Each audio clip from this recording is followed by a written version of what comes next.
Quise volver dominante a mi novio y terminé perdiéndolo para siempre. Yo misma tardé mucho en encontrar una forma clara de explicar lo que pasó. Durante un tiempo me repetí que todo había sido una cadena de malas decisiones, pequeños errores acumulados, malentendidos que se salieron de control. Pero con el paso de los meses, y con la distancia que da el golpe final, terminé aceptando algo más incómodo. Yo empujé a Roberto a convertirse en alguien que hoy ya no me quiere. Y que ni siquiera me reconoce como parte de su vida. Cuando pienso en él ahora, me cuesta unir esa imagen con el hombre del que me enamoré. No solo cambió su forma de actuar, también cambió la manera en la que me miraba, la forma en la que me hablaba, incluso la forma en la que parecía existir sin mí.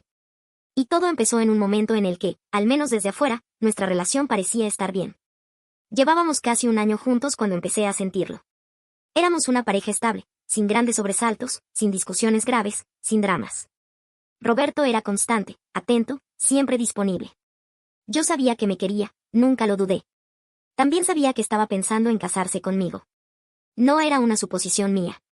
Se notaba en la forma en la que hablaba del futuro, en los planes que mencionaba, en comentarios que dejaba caer como quien prepara algo importante. Roberto siempre fue así, cuidadoso, correcto, predecible. Y durante mucho tiempo eso me dio seguridad. Me sentía protegida, acompañada, valorada. Pero con el paso de los meses, esa tranquilidad empezó a transformarse en otra cosa. No fue de golpe. Fue una sensación lenta, incómoda, difícil de explicar incluso para mí misma. Empecé a sentir que no había tensión entre nosotros. Todo estaba dado, todo estaba asegurado. No había incertidumbre, no había desafío, no había momentos en los que yo sintiera que él podía imponerse, tomar el control, sorprenderme. Roberto siempre estaba ahí, siempre dispuesto, siempre disponible. Y sin darme cuenta, empecé a vivir eso como una carencia. No es que dejara de quererlo. Eso es lo más confuso de todo. Yo lo quería. Me gustaba su forma de cuidarme, su presencia constante, su manera de estar sin exigir. Pero algo en mí empezó a pedir otra cosa. Empecé a desear que fuera distinto conmigo, que fuera más dominante, más firme, más intenso.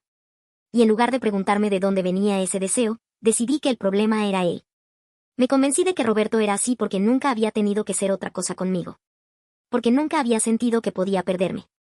Empecé a creer que estaba demasiado cómodo, demasiado seguro, demasiado confiado. Y de esa idea pasé a otra mucho más peligrosa, la de que necesitaba un golpe emocional. No lo veía como algo cruel. En mi cabeza, era una sacudida necesaria. Algo que lo obligara a reaccionar, a salir de ese lugar predecible, a convertirse en el hombre que yo creía necesitar a mi lado. Hoy entiendo lo arrogante que fue pensar que yo podía moldearlo sin consecuencias, pero en ese momento me parecía casi lógico. Poco después llegó la propuesta. Exactamente como siempre había sido Roberto, pensada, cuidada, perfecta desde cualquier punto de vista. Me llevó a la playa donde nos habíamos conocido. Había luces, velas, flores, una intimidad que cualquiera habría considerado ideal. Algunas de mis amigas lo habían ayudado a organizarlo. Siempre habían admirado nuestra relación, incluso la habían envidiado. Para ellas, Roberto era el tipo de hombre que cualquiera querría. Cuando se arrodilló frente a mí y abrió la cajita del anillo, lo miré y supe que no iba a decir que sí. No fue un impulso. No fue miedo. Era una decisión que ya venía tomando desde antes. Le dije que no vi cómo su expresión cambiaba, cómo la seguridad tranquila que siempre lo había acompañado se transformaba en confusión. Me preguntó por qué. Yo no le di grandes explicaciones. Le dije que no era lo que yo quería, que no estaba lista para casarme con alguien así. Y me fui. Sabía que lo estaba lastimando. Sabía que ese rechazo iba a doler. Y aún así, para mí, eso no era el final. Era solo el comienzo. Después de rechazarlo, necesitaba algo más. No me bastaba con haber dicho que no.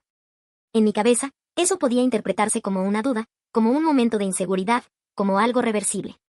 Yo quería que Roberto entendiera que no se trataba solo de una negativa, sino de una ruptura real. Quería que sintiera que había alguien más, que yo no estaba simplemente confundida, sino avanzando en otra dirección.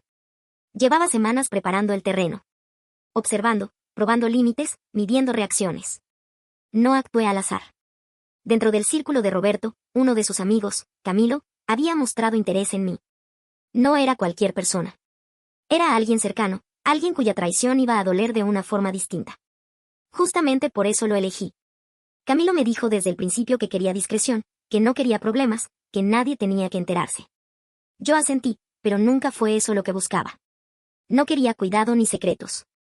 Quería impacto. Quería que Roberto lo viera, que lo sintiera, que no quedara ningún margen para la duda. Así que hice exactamente lo contrario de lo que Camilo había pedido. Me aseguré de que se filtrara un video nuestro besándonos. No fue un accidente ni un descuido. Me ocupé de que llegara a la persona correcta, en el momento exacto. Justo después de haber rechazado la propuesta. Quería que Roberto entendiera que podía perderme de verdad. Poco después, vino a buscarme. Lo hizo como siempre había hecho todo, sin escándalos, sin gritos, con la intención de cerrar las cosas de forma correcta.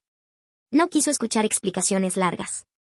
Yo lo veía dolido, pero contenido, controlado, como siempre. Fue ahí cuando le dije lo que en ese momento creía que era la verdad. Le dije que necesitaba algo distinto, que quería que fuera más dominante, que necesitaba sentir que estaba con alguien que se impusiera, que fuera más macho conmigo. Yo misma estaba convencida de eso. Recién mucho después empecé a entender que quizá no era un deseo permanente, sino algo más superficial, una tensión ocasional que nunca supe distinguir a tiempo. Pero para entonces, el daño ya estaba hecho. Me vi a mí misma como una especie de catalizadora. Creía que romperlo un poco era parte del proceso, que el dolor era el precio necesario para que cambiara. Nunca pensé que ese cambio iba a llegar tan lejos. Nunca imaginé que el hombre que surgiría de todo eso sería alguien que ya no me necesitaría. Camilo, cuando se enteró de que yo había hecho público lo nuestro, vino a reclamarme. Estaba indignado, casi ofendido. Decía que eso no era lo acordado, que yo lo había expuesto. Me habló como si yo fuera la única responsable, como si él no hubiera traicionado a su propio amigo desde el primer momento. Me resultó absurdo verlo hacerse la víctima. Lo que pasó después fue inevitable. Su propio círculo empezó a dejarlo de lado. Las reuniones se hicieron sin él. Las invitaciones desaparecieron. Camilo pasó de ser alguien integrado a convertirse en una presencia incómoda, alguien que ya no encajaba. Yo lo observaba desde afuera, sin decir nada.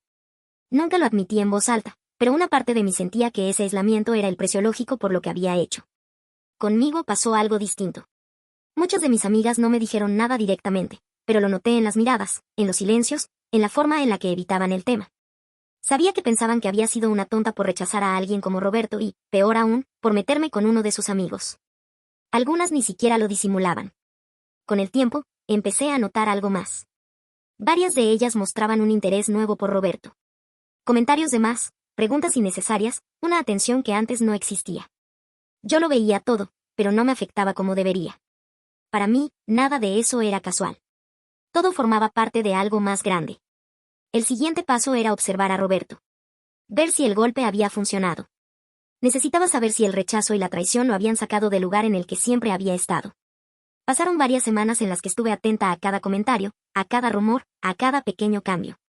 Y empecé a notarlo incluso antes de que otros lo mencionaran. Roberto ya no era el mismo.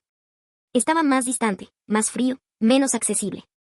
Ya no estaba pendiente de lo que pasaba a su alrededor como antes. Algo en su actitud me confirmó que iba por el camino que yo había imaginado. Cuando hicimos que nos cruzáramos de casualidad, aunque en realidad nada lo fue, lo vi con claridad. Había cambiado. No solo en la forma de hablar, sino en la manera de ocupar el espacio, de mirarme, de responder. Había menos interés, menos necesidad, menos disposición. Y ahí supe que tenía una oportunidad. Después de ese cruce, empecé a acercarme a Roberto con cuidado. No me lancé de golpe. Coqueteé de forma gradual, midiendo cada gesto, cada respuesta, cada silencio. Quería ver hasta dónde llegaba, cuánto había cambiado realmente. Y lo que encontré fue algo que al principio me descolocó. Roberto no estaba cerrado, pero tampoco estaba disponible. Respondía cuando quería, decía poco, no se esforzaba por sostener la conversación. A veces contestaba horas después, otras veces pasaban días sin que dijera nada. Cuando lo hacía, muchas veces eran respuestas cortas, casi frías, que me obligaban a ser yo la que insistiera. El interés no venía de su lado, al menos no como antes. Y, aún así, lejos de incomodarme, eso me confirmó que el cambio era real. Yo era la que buscaba, la que esperaba, la que estaba pendiente. Él parecía vivir sin apuro, sin urgencia. Me repetía que eso era exactamente lo que había querido provocar. En otro momento, esa actitud me habría molestado. Ahora la interpretaba como éxito. Así pasaron varias semanas. Yo siempre disponible, rápida para responder, atenta a cualquier señal. Él distante, irregular, impredecible. En mi cabeza, Roberto se estaba convirtiendo en el hombre dominante que yo había deseado, alguien que no giraba alrededor de mí, alguien que no se desarmaba por mi atención. Todo parecía encajar. Cuando sentí que ya estaba listo, tomé una decisión que hoy entiendo como el punto de no retorno. Con gran parte de mis ahorros, mandé a hacer un anillo especial para él. No quería algo genérico. Quería algo único, personalizado, algo que dejara claro que esta vez iba en serio. Me costó mucho más de lo que había planeado, pero no me importó. Lo veía como la culminación de todo el proceso. El día que salimos, yo estaba nerviosa, pero convencida. Para mí era un momento importante, porque iba a ser yo la que diera el paso. Durante la mayor parte de la cita, Roberto se mostró igual que venía siendo, poco involucrado, distante, casi desinteresado. En cierto punto eso todavía me atraía. Pensaba que todo cambiaría en el momento clave. Cuando respiré hondo y le pedí matrimonio, me miró unos segundos, sin sorpresa. No hubo emoción ni gestos grandes. Solo dijo que sí, y agregó un probemos que me dejó confundida, pero al mismo tiempo aliviada. Yo lo abracé con fuerza. En mi mente, todo había funcionado. Había logrado el cambio y, además, ahora íbamos a casarnos. La noticia se difundió rápido. La reacción general fue confusión. Nadie entendía cómo habíamos llegado a ese punto después de todo lo que había pasado. A mí no me importaba. Sentía que nadie entendía lo nuestro, ni el proceso que había sido necesario para llegar hasta ahí. Incluso le propuse una fecha y él la aceptó sin entusiasmo, pero sin resistencia. Durante las primeras semanas estuve feliz. Sentía que todo empezaba a acomodarse. Pero con el paso del tiempo, empecé a notar algo que no podía ignorar. El desinterés de Roberto no desaparecía. No se involucraba en los planes, no mostraba ilusión, no parecía vivir la boda como algo importante. Al principio lo justifiqué. Me decía que era parte de su nueva forma de ser, que estaba marcando límites, que no iba a desvivirse por algo que ya estaba asegurado. Pero poco a poco empecé a necesitar algo más. Esa actitud me había atraído cuando yo sentía que lo perseguía, pero ahora esperaba al menos una señal de compromiso emocional. Una amiga me comentó que lo había visto coqueteando con otra chica en una fiesta. No me lo dijo con mala intención, pero la información me inquietó. Aún así, me repetí que todo cambiaría después de la boda, que entonces se centraría, que dejaríamos atrás todo lo anterior. No entendía todavía que el problema no era que Roberto no hubiera cambiado lo suficiente, sino que había cambiado de una forma que ya no giraba alrededor de mí. Y aún así, seguí adelante convencida de que, una vez casados, todo terminaría de acomodarse. Las pocas veces en las que noté algo parecido al interés de Roberto durante esos meses fueron siempre por cuestiones prácticas. Dinero, decisiones logísticas, cosas concretas. Recuerdo que cuando le comentaba que algunos gastos de la boda se estaban saliendo de lo previsto, él respondía con naturalidad que sacara un préstamo, que después veríamos cómo acomodarlo. Lo decía sin preocupación, como si no implicara ningún riesgo real, como si fuera lo más lógico del mundo. A mí eso me generaba dudas. Contrastaba demasiado con su desinterés por todo lo demás. Aún así, prefería no pensar demasiado. Me repetía que no tenía sentido desconfiar ahora, que estaba exagerando. Y terminaba haciendo lo que él decía. Sacaba el préstamo, firmaba papeles, convencida de que estaba construyendo algo juntos, aunque muchas veces me quedaba con una incomodidad que decidía ignorar. Mis padres empezaron a notar el cambio. No sabían cómo habían sido realmente las cosas entre nosotros, pero veían a Roberto distinto, más distante, menos involucrado. Me preguntaban si estaba segura.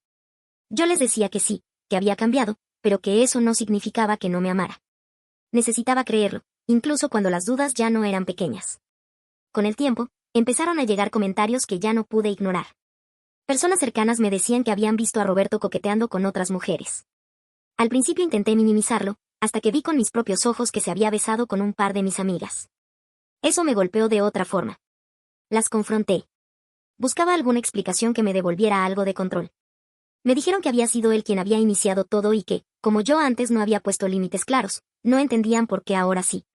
Me dejaron con la sensación de que la responsabilidad era mía. Decidí hablar con Roberto.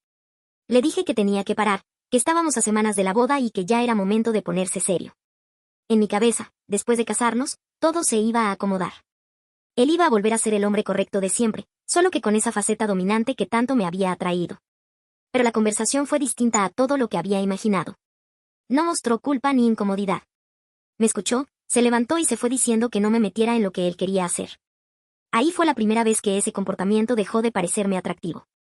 Ya no había tensión ni seducción, solo indiferencia. Aún así, seguí adelante. Me cuesta admitirlo, pero preferí no ver lo que tenía enfrente.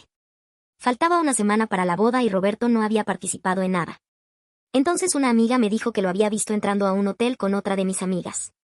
No vi la imagen, pero se me quedó clavada en la cabeza. Sentí que ya era demasiado. Lo enfrenté. Le dije que si seguía así, me iba a perder. Esperaba que eso lo sacudiera, que reaccionara.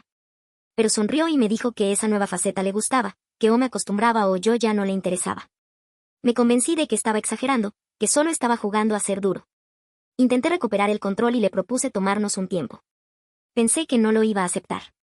Pero me dijo que sí, que ya se había aburrido de mí y que cancelara la boda porque no le interesaba. Me enojé. Le pregunté cómo podía decir eso después de todo lo que habíamos pasado. Entonces me dijo algo que todavía me cuesta procesar. Que solo había aceptado casarse por curiosidad, que ya le parecía aburrido y que pensaba cancelar igual el último día. Lo dijo sonriendo. Después se fue. Sin disculpas. Ahí entendí todo. Por eso me había dicho que sacara préstamos a mi nombre. Nunca le importó. Solo jugó conmigo. Yo no quería convertirlo en alguien así. Solo quería un cambio, algo que me permitiera tener más control sin perderlo. Suena horrible, pero es la verdad. Hoy lo veo como alguien que coquetea con cualquiera, que no busca nada serio, que sabe que es atractivo y juega con eso. Tengo deudas que no debería tener. Mis padres solo me dicen que me lo advirtieron. Mis amigas, sabiendo cómo es, igual siguen detrás de él. A veces solo quiero volver atrás. No jugar con algo que no entendía. No creer que podía empujar a alguien a cambiar sin perderlo en el proceso. Me arrepiento más de lo que puedo explicar. No olvides dejar tu opinión en los comentarios, dejar tu like y compartir este video.